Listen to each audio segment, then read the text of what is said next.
Հավատքի բանկի գրքույկը Չարլզ Սպերջեն օր դեկտեմբերի 31 Դու առաջնորդում ես ինձ քո խորհրդովը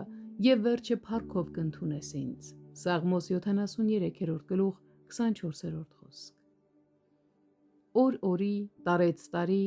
Աստծո իմաստության և սիրո հանդեպ իմ հավատքն ավելի ու ավելի է ամրապնդվում և գիտեմ, որ իմ հավատքը ապարդյուն չի լինի։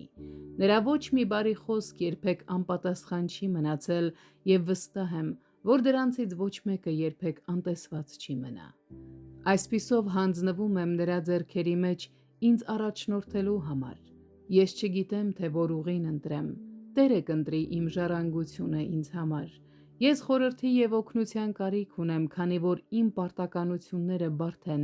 և իմ իրավիճակը խճճված։ Դիմում եմ իմ Տիրոջը, ինչպես հին ժամանակներին Գերագույն քահանան իր Ուրիմին և Թումիմին էր դիմում։ Ես փնտրում եմ անսխալ Աստծո խորհուրդը, նախընտրելով այն իմ սեփական դատողությունից կամ ընկերների խորհուրդներից։ Սքանչելի Տեր, Դու ինձ կառաջնորդես։ Վերջը շուտով հասնելու է։ Եվս մի քանի տարի անց, և ես պետք է լքեմ այս աշխարհը և գնամ հոր մոտ։ Իմ Տերը կլինի իմ մահճակալի մոտ, Նա կդիմավորի ինձ դրախտի դարպասների մոտ, և Նա կընդունի ինձ փառքի երկրում։ Ես օտար չեմ լինի դրախտում։ Իմ Աստվածն ու Հայրը կընդունի ինձ իր անվերջ երանության մեջ։ Փառք Նրան, ով ինձ առաջնորդելու և վերջում ընդունելու է։ Ամեն։